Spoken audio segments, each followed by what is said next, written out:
best to keep everybody high energy. We got to get ready for Soledad after this. Hopefully everybody had coffee, you're sitting up. We all have good posture now, right? After Amy Cuddy. But seriously, thank you all for making the trek upstairs and coming to my talk. I promise that I will do my best to make it worth your while. And I just want to thank Staff Base again for having me here.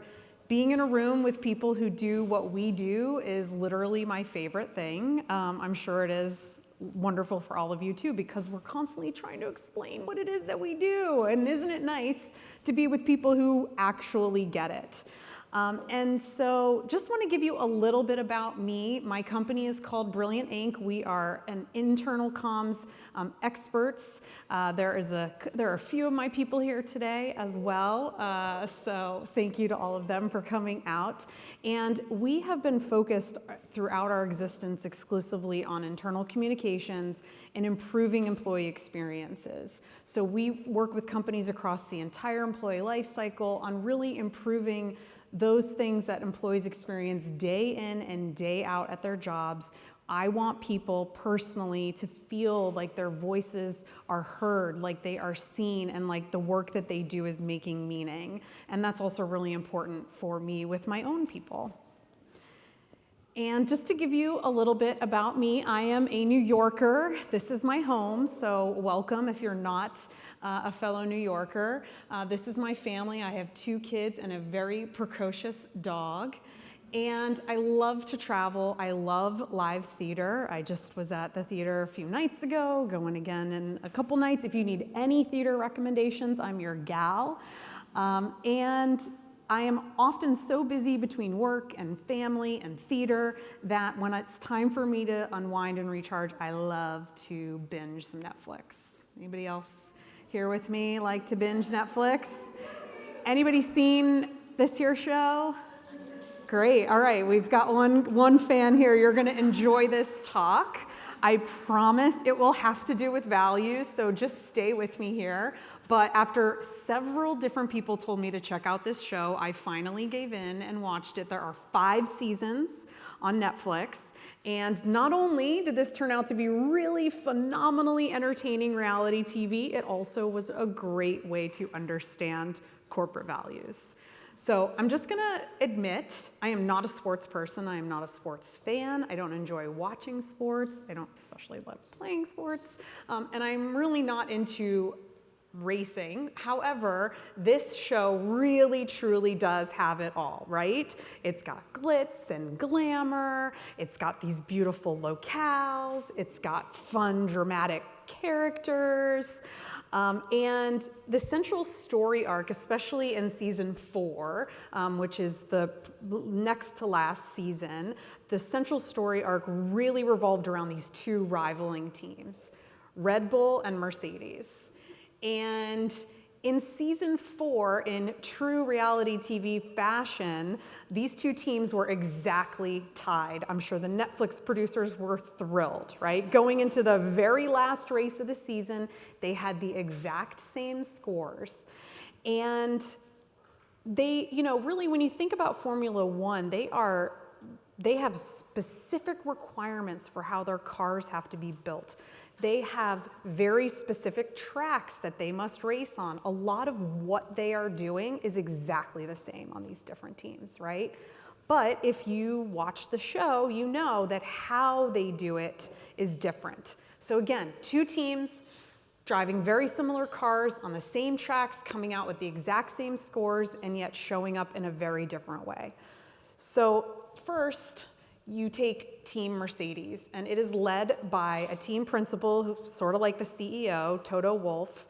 He's got a finance background in addition to being a former driver, and his style in leading his team is very meticulous, very calm, he holds his team accountable, but he really respects the legacy of Mercedes and of Formula One, right? Right? And his style is really reflected also in the lead driver for Mercedes, Lewis Hamilton. Yep, yeah, he really does deserve a bit of a round of applause. We'll take that, we'll take that. And for many years, Lewis Hamilton has been the top driver in Formula One. He's very calm, he's cool, he's meticulous in his driving, and especially in season 4, I mean, he was bringing it. Then you've got Team Red Bull over here, led by Christian Horner, who, a couple fun facts about him, he was the youngest principal ever of a Formula One team when he was hired by Red Bull. They wanted somebody young, a former driver. He's also married to a Spice Girl. And he's got this very young, edgy style. He really pushes his team to the limit. He often argues with the different calls of the officials and encourages his drivers to do the same. And he'll push the rules. He's a little bit of a fighter. He's a little bullish. And you can also see his style and the way he runs his team in the lead driver for Red Bull. Anyone know who this is? Max Verstappen, right? I'm hearing some boos. You know, let's not show our favoritism. He is the top driver in Formula One. And you know, he's also very passionate about the sport. Occasionally, he'll have some meltdowns on the radio. Occasionally, he will bulldoze through the crowd. He is a really fierce, determined driver. And again, it's working for both teams, right? We saw their scores. They're both showing up in very similar ways. But there are distinct differences in how they are winning. And I would wager that if any of you were looking for a new job in internal communications and you wanted to support a winning Formula One team, you would be able to, I've been up here for about 2 minutes. I haven't told you a whole lot about them, but just based on what I've told you, you could probably decide which one is more like you, which one is more appealing to you. Are you more interested in working for a team like Mercedes that is got this very refined and respectful approach? It's led by a leader who believes in legacy and he has a very meticulous way of leading his team. Or are you more drawn to a team like Red Bull that is a bold, brazen brand and the leader of the team, you know, says no boundaries, we're here to be brave and to win and do this. It's not that one is right or wrong, right? They're just different. And that is truly when I talk about values to organizations, what I talk about is it's not what we do, it's how we do it. It's how we show up. And I'm sure I don't have to sit here and tell any of you, you work in internal communications, you understand how important a common set of values is for things like hiring, retaining top talent, making that strong first impression, right? Those values have to show through. Measuring and rewarding performance. If you have strong core values for your organization, they can and should be the guiding light for everything you do. And we are coming out of right now the most transformative period that we've seen in the world of work certainly in my lifetime, right? We're coming out of COVID, racial reckoning, Great Resignation. People are looking increasingly to work for places that feel aligned with their personal values, companies that are walking the walk and not just talking the talk. And so a common set of values matters more than ever. And so with that context, what I want to do is just talk you through the process that we use when we're working with companies to help them uncover and amplify their core values. And we always start by asking 3 questions. So the first question might feel a little bit like, duh. Does your company actually know its core values? And we start with this question because it's the one that companies most frequently get wrong. They think that they have core values. They might have words written on their website. They might have words hanging on the wall that they believe are their core values, but oftentimes they're confusing values with other types of values or with other components of the world of mission, vision, and values. And so when I'm talking about mission, vision, and values, I often like to ground it in this concept of the golden circle, popularized by Simon Sinek. And what Simon Sinek says, he's got a great talk on this subject, is that companies have to start focusing on their why. What they do and how they do it is not nearly as important as why they exist. And that those teams and organizations that truly focus on their why are the ones that are going to be most successful. And we use this golden circle concept to talk about the mission, vision, and values. So come along with me for a minute. I'm just going to talk through this framework. So first, starting with mission, that is really that core, right? That's the purpose. That answers the question, why do you exist? Or even better, I like the second question here. What would the world lose if the company did not exist? That's your mission. It's some organizations call it their purpose, their credo, and it's something that should be relatively fixed, right? Your reason for existing is not something that changes often. We say the shelf life, should be pretty fixed, but you can refine it, and you should definitely revisit it. These are just a couple of examples. J&J has its credo, the Disney company's mission.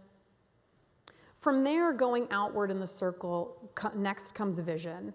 And this is really like the what. What are you trying to achieve? What is your approach for getting there? Some companies refer to this as a strategy. It's something that does need to be revisited and refreshed more frequently. We typically say a shelf life is about 5 years, but even more often if there have been significant changes to your business or to the environment that you're operating in. And then the final, and here are a few more examples of vision. And then finally, the final ring is values, right? And that is the heart of your company. That is answering the question, what is important to us as a people and as a company? How do we want to behave? And one of the things also I like to say about values is it's what guides you when you have a really hard decision to make. When you have to deliver bad news or hard news, it's the values are the things that guide you. And sometimes they're called core values, corporate values, and these also should be revisited around every 5 to 10 years, but even more frequently as the company evolves and that the behaviors associated with those values change. Okay, so just a little bit of level setting, make sure we're all talking about the same thing here when I say values. So now that I've talked about mission, vision, values, I want to talk about the next thing that companies so frequently get wrong. And so Patrick Lencioni is an author. He's written a great book, and he talks about, and you can actually scan that for an article that explains the different types of values that companies have, which, again, this is something that so many organizations get wrong. So I want to just spend a few minutes talking through this. So the first kind of values that companies get tripped up on are what are called permission to play values. These are the minimum requirements to work somewhere. Sometimes I like to think of them as table stakes. If you want to just even walk in the door and work at this organization, you've got to have these things, right? They're extremely important. But because they're the minimum, they don't necessarily differentiate your organization, right? How many of you have values at your company that include one of these 6 words? Yeah, probably almost all of you, right? Which shows you right there that your organization is not super differentiated by that, right? These are basic qualities that you expect of your people. And in fact, if these are values at your company and you work in internal communications, I'm sorry, because I'm sure it's really hard to build programs around this or write stories about it or talk about accountability in a way that doesn't make everybody want to go to sleep. They're very generic. They're so generic that they really don't distinguish or differentiate you. Think back to a minute ago when I was talking about the 2 F1 teams, right? I wasn't talking about integrity necessarily as a way for you to be drawn to them. What is the thing that draws you to one company or one team or another? It's something that is really differentiated, whereas a permission to play value does not vary much across different teams. And so to further prove that point, MIT Sloan did a really fascinating study where they went through hundreds of annual reports and they pulled out different values. And the results are pretty striking here, right? You can see that there are certain words that are just used over and over again. And again, they're not differentiating your organization. They're not creating this compelling reason for being that is enough to draw people to you. So can anybody guess what the number 1 value is here? Anybody? There's people here. We can throw out a prize if you want to yell it out. Let's hear it. Who said integrity? Nice. Get that woman some prize. That was great. That was great. And so again, like the reason why companies get hung up on words like this is because the leaders cannot imagine letting these things go, right? We do workshops with leaders where we're trying to help them uncover their company values. And when we even raise the idea of like eliminating the word accountability, I mean, they just panic. But if we don't talk about accountability or integrity, then people are gonna think it's not important. We're not saying that it's not important. What we're saying is that it's not truly the core of who you are. These words can and should appear in your code of conduct. They can be in other places in your world of employee communications, but they don't necessarily reflect the core of who you are, and they certainly aren't the reason why people are choosing to come and work for you. Okay? So that's permission to play values. Now, on the other end of the spectrum, you have aspirational values, and these are things that don't exist within your organization today, and it's something that you need, that you want, that you believe your organization needs to embrace. And this is a story that Patrick Lencioni has in his book that I think is a perfect illustration of what we mean by aspirational values. So he says in his book that he asked the CEO of a Fortune 500 company to tell him one of his firm's core values. And the CEO said, "A sense of urgency." He replied without hesitation. "So," I asked, "your employees take quick action and hit all their deadlines?" I mean, if it's a core value, they must, right? No, they're complacent as hell, which is why we need to make urgency one of our core values. Okay, so I'm sure you can see the problem in that, right? It happens so often, and we see it, and we often see these companies just vilified in the press when they claim that something is a core value and then their actions or behaviors show something different. And so it's really important to understand what is aspirational and what is actually showing up day to day. Now, this third type is a little more complicated. It's called accidental values. And these are important to be aware of because they're values that can sort of arise spontaneously within your organization without you actually realizing it. And sometimes that can be positive, but sometimes that can be negative. So I'm gonna share an example from my own company, Brilliant Inc. So at Brilliant Inc., if you meet any of us, we are super nice. Right? We're nice to each other. We like each other. When Amy Cuddy started her talk earlier, she said, some people are afraid of giving negative feedback. And I was like, that's me. We're just really nice. And what happens, though, when people are really nice is that if somebody does something and says, hey, what do you think of these presentation slides? I'm about to send them over to the client. How do they look? And you just go, oh, they look great. And they don't actually look great. That is a problem. Right? And so that is something that, we have an accidental culture of nice and we're working on it. And so that is a perfect example of what an accidental value is. And then the final are core values. And again, going back to what I was saying earlier, these are the heart of your organization's identity. And something that's really important to emphasize here is they already exist in each and every one of your organizations. All of you have core values. They're there, they exist. If they don't exist, then they're not core to who you are. And earlier today, AJ was up on stage and he said something about how as communicators, we have to hold up a mirror, right, to our organizations. That's our job. And that's a lot of times when organizations ask us for help with their values, we serve as a mirror to say, here's what is actually core to you. And that's why I believe that communicators are so well suited to help our companies uncover their core values. Another reason why I believe communicators are so well suited to this work is because we know that words matter. So these are our core values at Brilliant Inc. And you can already see we stayed away from those words that everyone uses, but more than that, we chose words that truly reflect who we are. Someone gave an example earlier that one of the values is don't be a dick. And that's not language I've chosen for my company, but that's great. That not only is a very clear and distinct message, but it's also something that is going to speak to you and actually draw you into that organization. So they have to be present in the way that you work. They have to be present in what your people experience day in and day out. Okay, so now I'll go back to that first question. Does your company actually know its core values? What do you think? By show of hands, how many of you, your company knows its core values? All right, a couple. I'm happy to see Staff Base and Berlin Inc. raising their hand. Good job, guys. Good job. Great, great. So the second question that we have to ask ourselves is, has your company defined the behaviors that go along with those values, right? Because it's fine to hear, don't be a dick, but what does that actually mean? What does that mean in the way I do my job every day?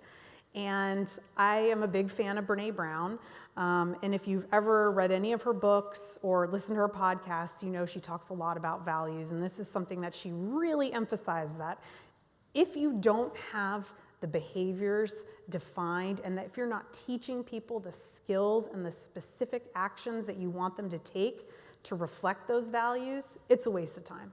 Don't even bother. I mean, she literally will say that. Don't hire me to come in and help you if you're gonna stop at values. And unfortunately, a lot of companies do. And so here again, why communicators are so well suited to this work is because you are master storytellers, and storytelling really matters when it comes to values and behaviors. So a lot of times when we work with companies, in almost everything we do, we start with the employees, right? We're an employee experience agency, let's start with the employees. But when it comes to values, we start at the top, because it's the leaders that set the tone and set what an organization's values are. And so we start with the top by talking to leaders. We want to understand their priorities, their beliefs. What do you want to see your people doing? What does it mean to you to be human? What does that look like? Give me examples, give me tangible stories of something that an employee did that really made you say, that's our values in practice, right? So that's where you start. Then you do have to make sure it matches up to employees' lived experiences, because I think we can all imagine what happens if they don't, right? So it's a combination of both, of talking to leaders and understanding their expectations, talking to employees, understanding their day-to-day experiences, and bringing that to life through stories. So I'm gonna tell you a story to give you an example of what I mean by this. So one summer, there was a family that was taking a vacation in Florida. They had a 2-year-old son with them, and as they were packing up to leave, the mother freaked out because she realized her son's prized possession, his Thomas the Tank Engine train, was missing.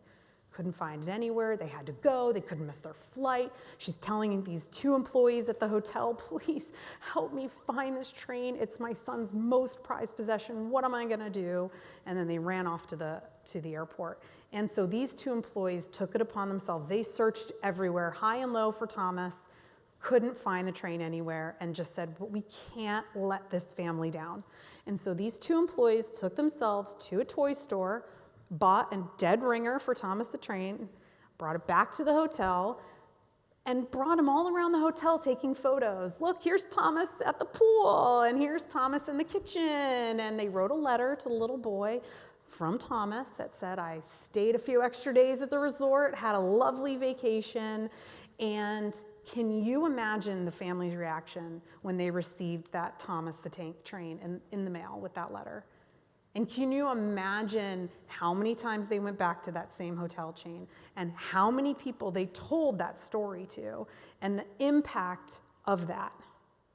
So what value do you think those 2 employees were showing when they did that? What is that value that they brought to life with that action? Caring, compassion. Definitely. Well, of course it's Ritz-Carlton, and they are famous for their service values. And really they were living multiple values all at once, but if we zoom in on number 3, they want their employees to feel empowered to create unique and memorable and personal experiences for their guests.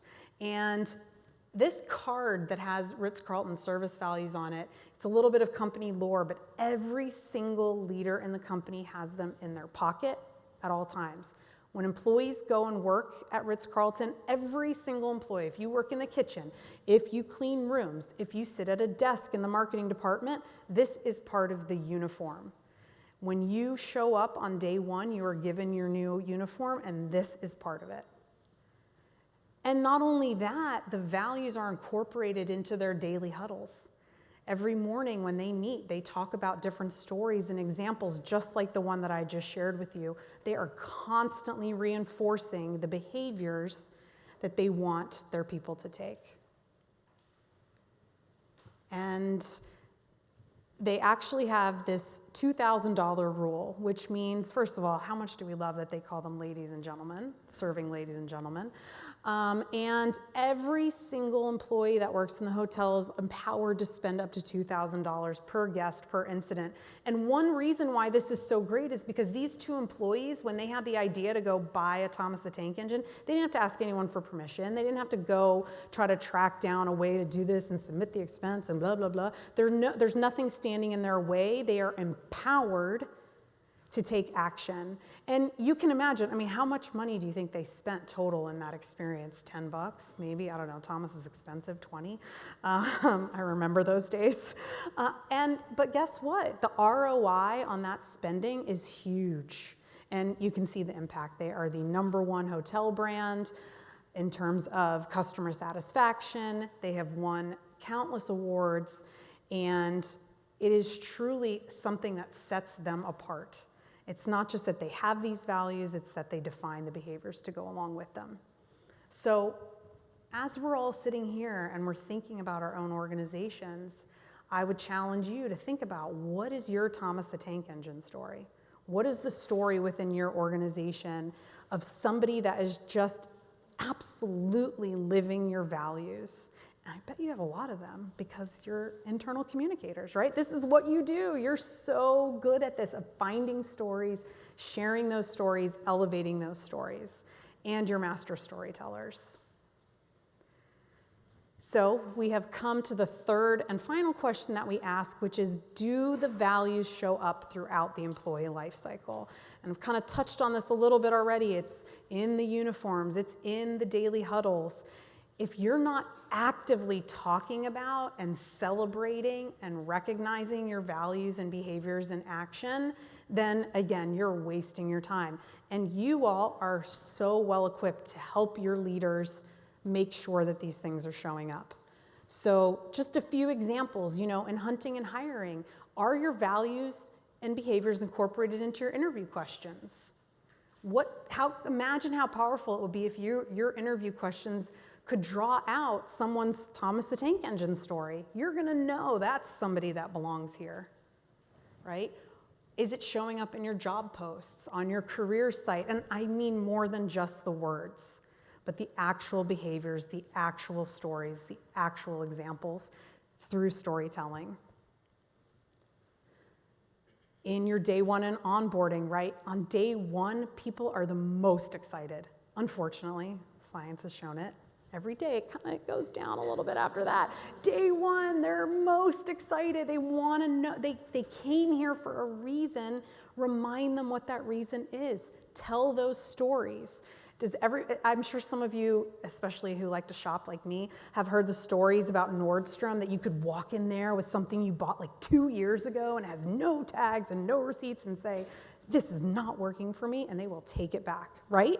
That is like a known thing about Nordstrom. And that is a story that is told over and over in onboarding, not handing them a booklet that lists the values, but actually sharing those stories. Imagine if you're a healthcare company and your day one orientation, instead of just handing them a list of values, actually has VR headsets that it is able to simulate what your patients experience on a day-to-day basis if they're dealing with their disease. Put them in the shoes of your patients. You care about patients, show them that in their onboarding.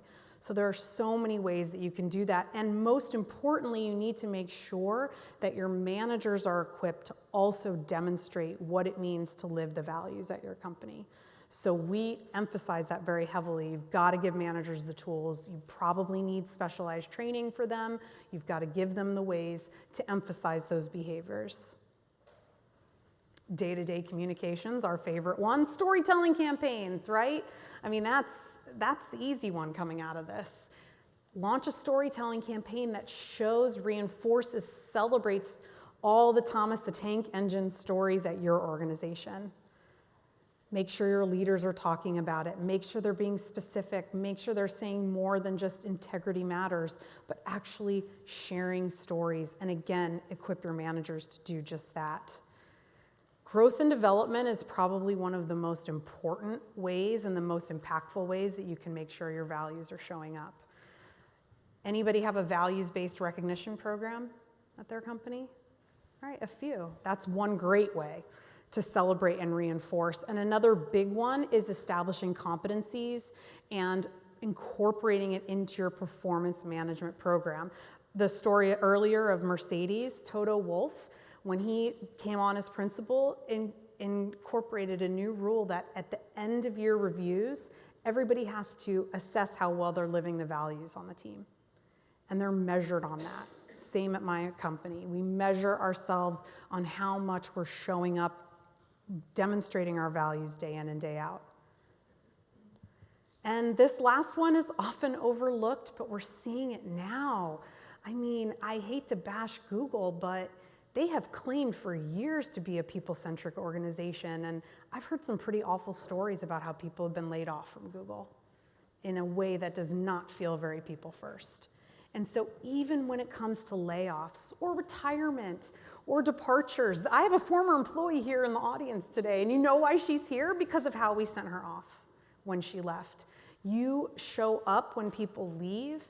The way you show up when people leave is going to demonstrate your values. And I mentioned the recognition, values-based recognition program. Within Brilliant Inc., we say, damn, you're good. That is how we celebrate our values. And I just want to say that to all of you because, again, damn, you're good storytellers. You're good at connecting leaders with employees' realities. You're good at helping your people understand what it means to truly live the values at this organization. You are truly the best suited to do this for your companies. And so again, to recap the three things that we said, you need to help your companies understand, do they actually know what their core values are? Have they defined behaviors to go along with those core values? And are those values and behaviors showing up in every moment of the life cycle? And you may not be able to achieve it all, but I believe if you can move the needle and nudge so that there is more alignment between what they're saying and what they're doing, are they walking the walk? We can make a real difference in employees' experiences. And I really hope that you will take on this work. If you want to get even better at it, here are some resources for you. There are a number of great books. There are some cards, hopefully you got them, that have a QR code that link to even more resources on this. Again, I'm here, my team is here. If you have questions, want to talk about this work, it's really important to us. And I appreciate you sharing your time with me today. And we have some time left for some questions. So with that, thank you.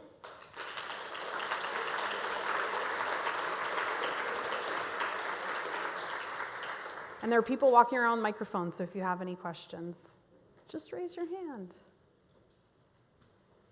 Hi there. Hi. My name is Mary. I do internal communications for Match Group, which is the parent company of several dating apps that people might be familiar with. Yes.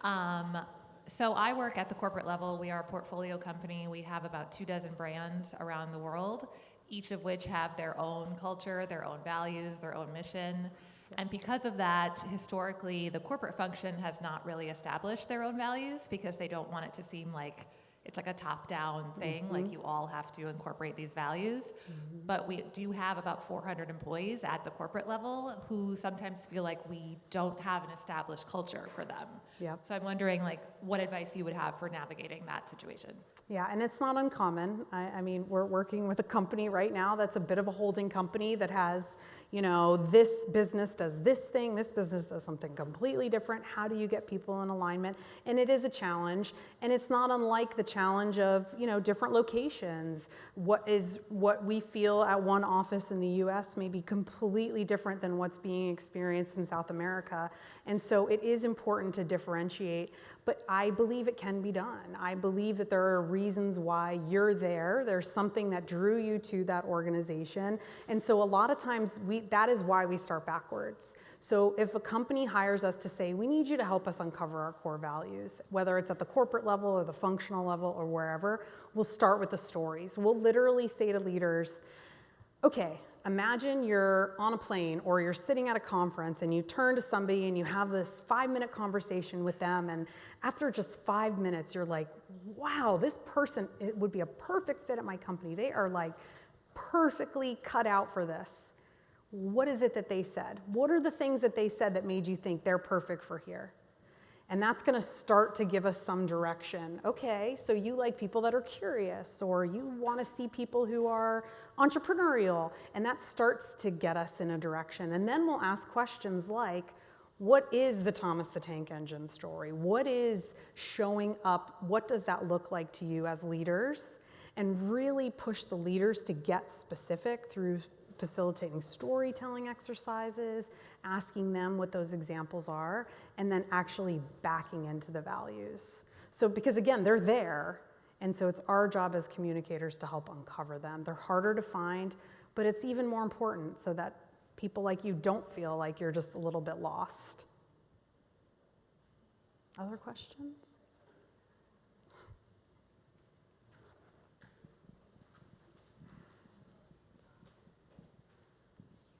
Hi, Brooke Scarborough. I'm with Liberty Military Housing.